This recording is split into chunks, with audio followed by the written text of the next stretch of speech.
So when I was in high school, I did play football and I did go to a lot of kickbacks, a lot of parties, and a lot of little places where people would just come to like people's houses and kick it in the garage or kick it in the living room when their parents are gone. And, people would drink, smoke, eat food, whatever, just talk and laugh. But I remember one time in particular, and this is why you got to be very careful in the friend groups that you're around, and why it's kind of better as a guy in this position to kind of stick to yourself.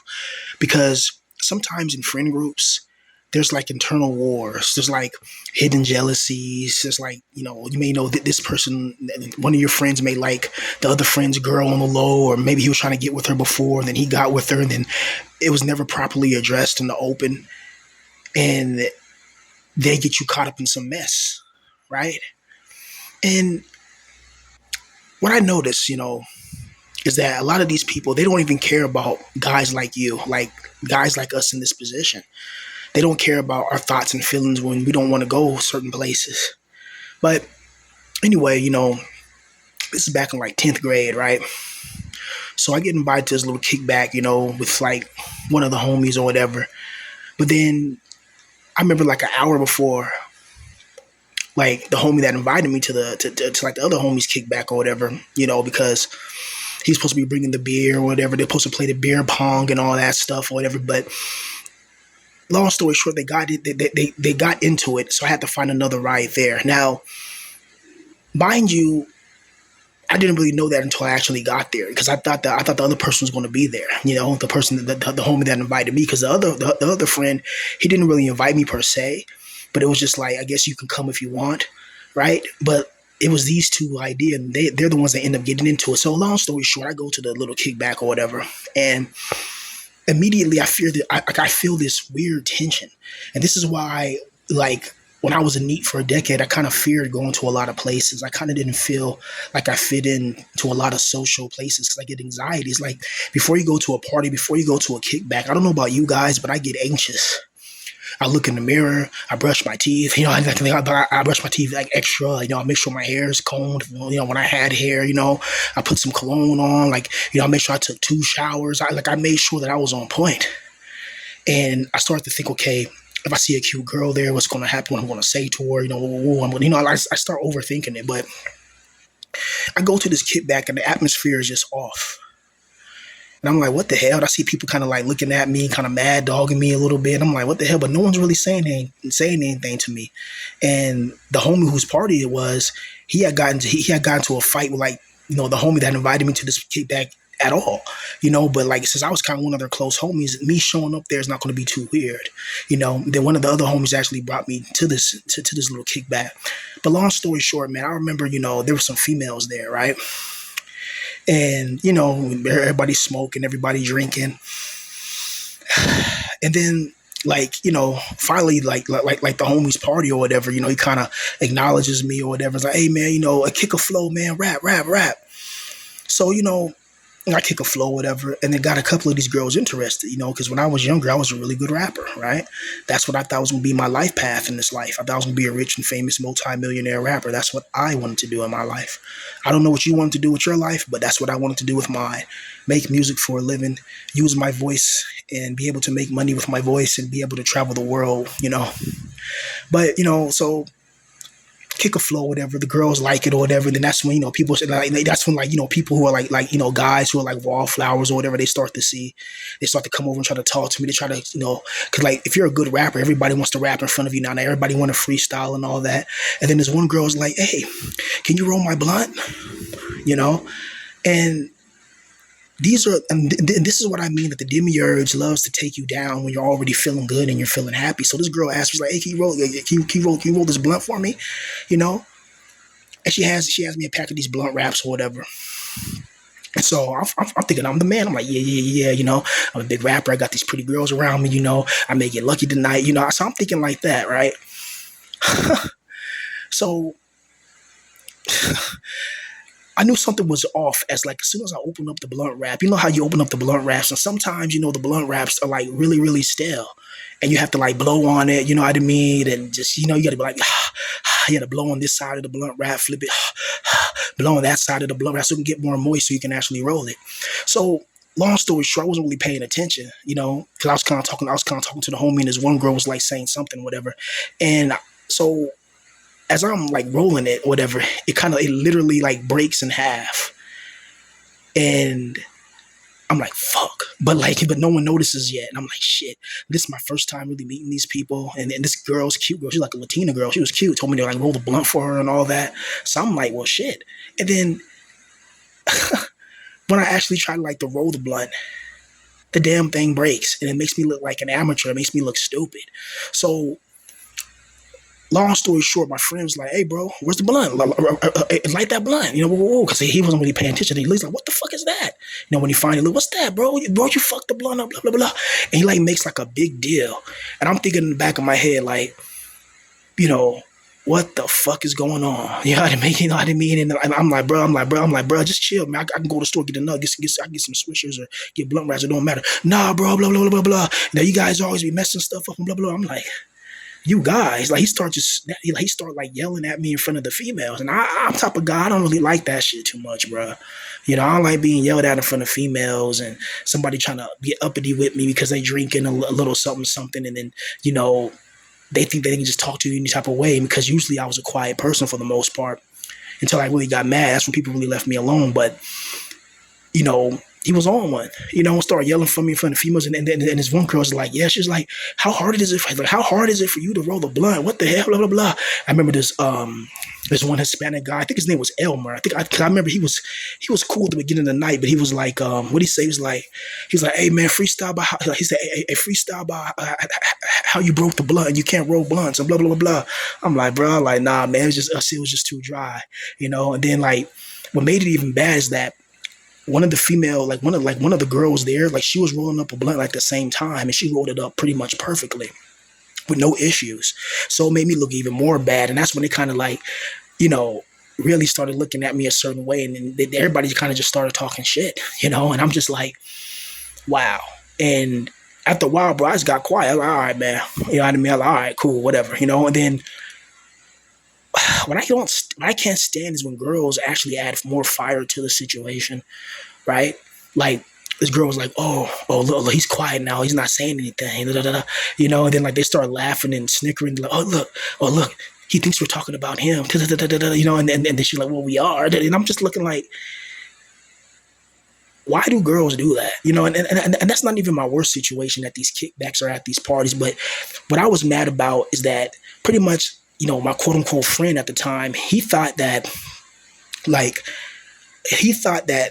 I came to the party to pretty much spy on him to see what he's doing, and tell my other friend who didn't come, because this kickback was started by both of them. But they got in a fight, so one of them didn't come, and then the person whose house it was, he thought I was sent by the other homie that he got in a fight with, so I can like gossip or see what he's doing or something. And the fight was they got over was so dumb.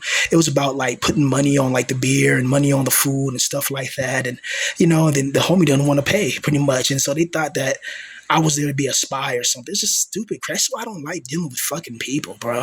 I don't like being around too many people. It's just stupid. And it's just repetitive all the time. You're dealing with people's nuances and the ridiculousness.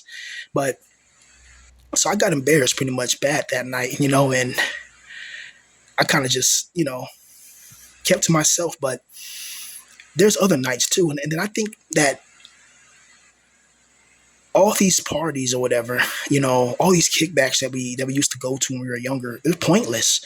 What's the point of a kickback? So you can just sit there, look at other people, drink some beer, smoke a little weed, and not even get no coochie or no booty from a girl. Like, that's the whole purpose of a real kickback, in my opinion. You go there, you meet a female, you talk, y'all go to another room, or you go in the car, or you go behind the damn house, you know what I mean? Or you go somewhere where you can have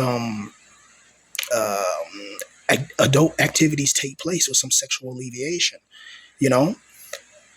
But have you guys ever noticed how pointless these kickbacks are, and especially if things get messy with friends in between? It's just, I don't know, but I was just thinking about it. I couldn't sleep, and I was just because that was bothering me, bro.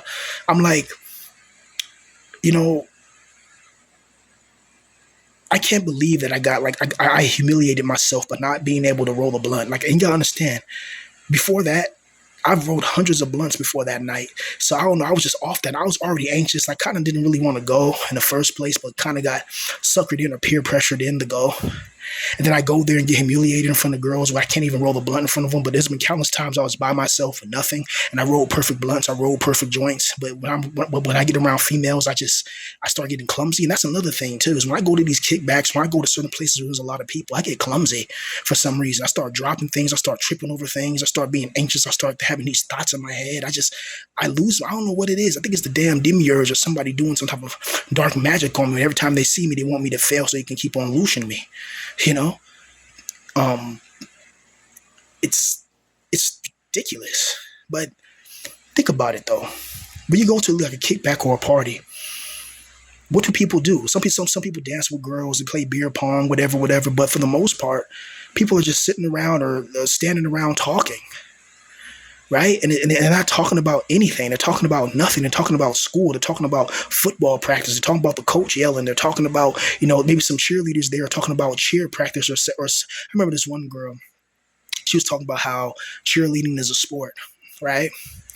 And I remember she got into it with one of the other homies because he said cheerleading is not a sport. And then she got so mad, because she was like basically how cheerleaders, she was trying to make a point saying cheerleaders get hurt more than football players. They practice more and they got to go through a lot more conditioning and all that. And it's just like, I don't like, that's a pointless argument. I don't want to get into no crap. It doesn't even make any sense. But a lot of these kickbacks and a lot of these places, I think they're just loose soul harvesting environments. Whatever you get invited to, like whenever you get invited to a place, I never like being the third wheel. I used to have people hit me up all the time and tell me, hey bro, can you come with me to the movies or whatever, blah blah blah. I'm like, bro, why you like, bro, aren't you going with your girlfriend? Yeah, man, but I want you to go too, man. Come on, blah blah blah. I'm like, I don't want to be a third wheel with you and your girlfriend, right? And then to come out, this quote unquote friend, you know what I mean? I go there and then it's like he's sitting there like all on his girl, kissing and just trying to like feel like he's trying to put me down. It's like, why? Like, you could have just had a nice like movie time with your girl, you know? And the thing about it is he paid for it, like paid for the ticket, my ticket and everything. And it's like, why do you want me to go to be a third wheel, you know?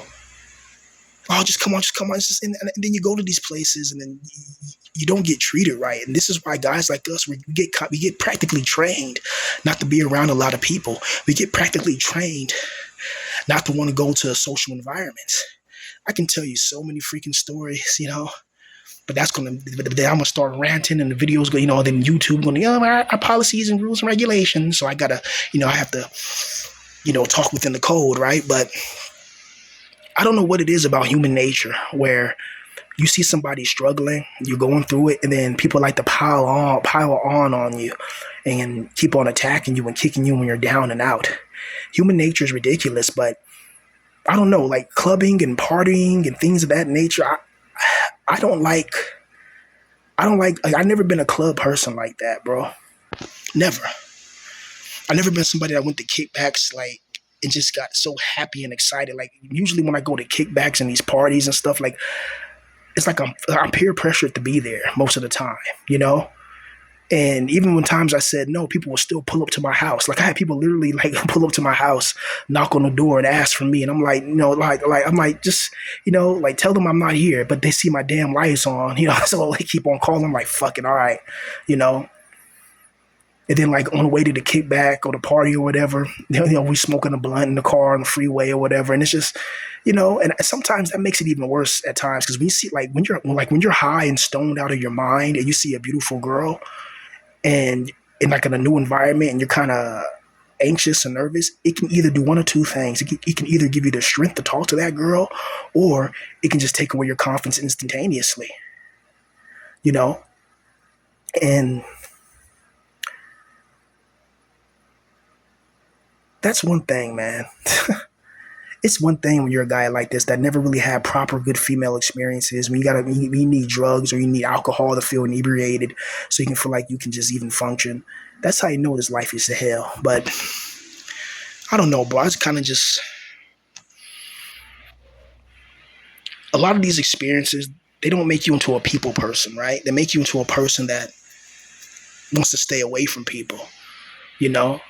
But yeah, that's pretty much it, man. I just wanted to just kind of just talk about that real quick, man. It's like when you have like a quote unquote friend group and they get into like a civil war, man, I haven't, but I have so many stories, bro. But I'm gonna end it here, man, because now I'm kind of in my feelings. You know what I mean? So I'm thinking like, damn, I you meet a girl, a pretty girl, the first night. She asks you to roll the blunt for her, pretty much, and you mess it up, and it's like, why does that happen?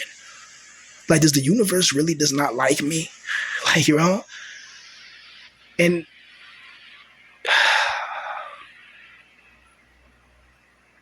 I don't know, man. It's just like there's something that's messing with a lot of us, bro. There's something that sees us whenever we do something that makes us happy, it makes us ecstatic, it makes us get filled with this tantalizing ecstasy of emotions that's positive. There's something that comes in and it quickly takes it away. Like it doesn't want us to be too happy. It wants us to be in a negative energetic manifestational frequency. It wants us to be upset. It wants us to be angry, right? I mean, another quick little story, man. I remember one time coming back from a kickback, right? And the homie was dropping us off. Like it was like about 4 or 5 people in the car, and the homie was dropping us off. Like we was going through Long Beach, when they dropped somebody off in Compton, but somebody else had to go to LA. We were just driving around, just driving around, right? And I remember it was about like maybe about 3 people left or whatever. And there was this one girl, whatever, and I was high, I was drunk, I was off an X pill, all that. You know what I mean? I was kind of turned, so I'm kind of feeling myself. You know what I mean? So I try to talk to her, and she's like giving me no attention, but I'm so like I see it in her face that me just trying to talk to her is kind of annoying her a bit. So I kind of like ease off, but at the same time I'm thinking, hey, like I don't know if you guys ever tried like an X pill or whatever, but when you try a thizzle, when you pop a thizzle, uh, you get it, you get horny. It is what it is. So, I'm trying to, and plus I already know this girl was a bop. So, in my mind, I'm thinking shit, I'm the young rapper, I'm rolling right now, you know, uh, I'm trying to get some coochie, some booty, shit, but she's kind of like, she's answering, but she's, how when you talk to a girl and when a girl really likes somebody and you ask her a question and she gives you like a full sentence or a paragraph answer and smiles, you can see she's engaging with the conversation. But this girl just stopped looking at me and just like, yeah, and then just stopped responding. And then we pull up to like her house and I was like, oh, this is where you live? And she was like, no. It's like, nope, I don't live here. No. And then she gets out and she tells my friend bye, whatever, and just like slams the door in my face. And I'm just thinking, wow, and then like was like another person in there, and he, and I didn't really know him too much, but he's like, bro, he's like, she was giving you no play. Like, why was you even trying? I'm just like, bro, I'm high as hell, I'm faded, like, hell, everybody else was having a good night that night. So, and it's things like that. Like that's just one experience. That's just a couple of experiences. There's so many more experiences that I can talk about that it accumulates over the years, and they wonder why we just say fuck it and we stay to ourselves, bro. Most humans are social animals, but when you keep getting negative social feedback, especially from females, it's one thing when guys don't like you. Like when another grown man doesn't like you, who gives a fuck? But it's when a beautiful woman in your face doesn't like you. That's when it that's when it really takes away your confidence as a man. As a man, you're going to need confidence, you know, from having a good female in your life. Just point blank, period. I mean, look at all of us in this position. What's one thing we all have in common? We don't have no hoes. We don't have no women in our life. None of us. There's some men, there's some grown men that are virgins. You got guys in their 30s, guys in their mid 20s that are virgins. You know, like, come on, that's not right. And they wonder why people isolate themselves. We isolate ourselves because we know that this world's a living hell, and it's all bull crap.